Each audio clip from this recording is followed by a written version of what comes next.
Hey y'all, how you doing? Welcome back. I want to show you what my next project is. A little bit of change of plans as usual. I went out and bought myself a welder today. I have never had a welder before, and I found this thing on Faceplant, and I wanted to buy a used one because new ones they're so darn expensive, and they're made in China, which I guess a lot of the old stuff probably is too.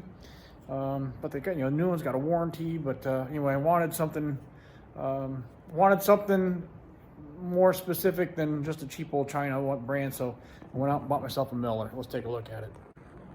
So like I said, this is a used one. I'm sure it's several years old, a 211. I don't need anything that big and that heavy. It's got 120 volt input or 230 input as well.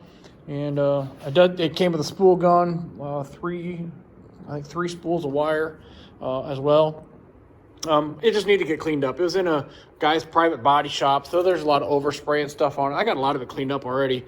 But anyway, I'm taking it apart. I got everything all blown out, and I'm cleaning up the fan right now. You see I got that blade cleaned up.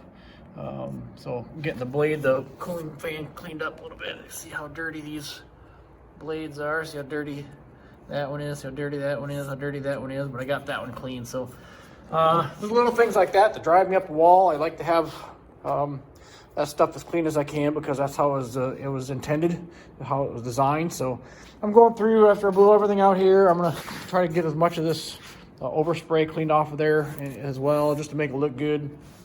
I do need a few things for it. It was kind of beat up, but it came with a cart. I need to get a tank of 75-25 and some straight argon too, because I'm going to plan on doing some aluminum welding too as well. There's the spool gun that it came with, so hopefully get to do some aluminum welding with it.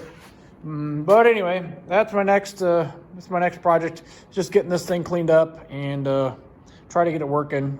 It worked while we were there, but some of the wires and the gun plugs in here, and some of the wires that go from this connection here into the gun to trigger it, they were kind of frayed and they were breaking apart. So I'm going to go back through and solder them all up and get those dialed in.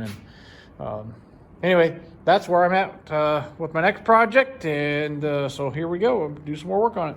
All right, here's how far I've gotten on my used welder for the day.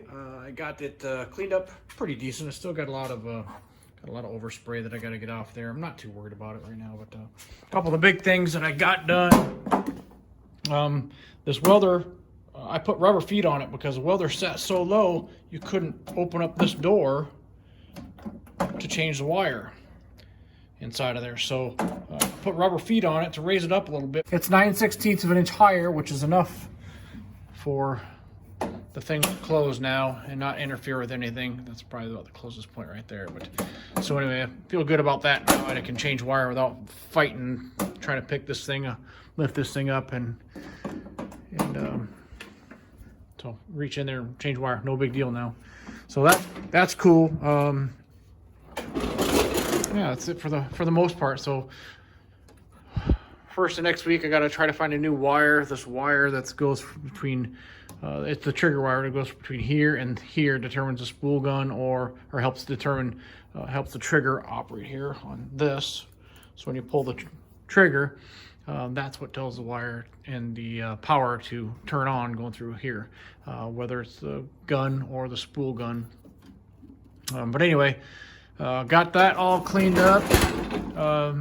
Cleaned up this front air intake. I also cleaned up the back one. The fan is nice and, where's it? The fan is nice and white there. Now you can see it. So that's nice and clean as well. So I think those are pretty important deals to have that kind of stuff cleaned up, just to make sure that we don't get this thing overheated if we go through more than 25 or 30% duty cycle. But anyway, that's where I'm at for tonight. I'm gonna call it quits, and anyway, I'm looking forward to using that puppy, and I got 2 projects already lined up for it from some of my friends, so can't wait to get it used. All right, that's all I got. See you later.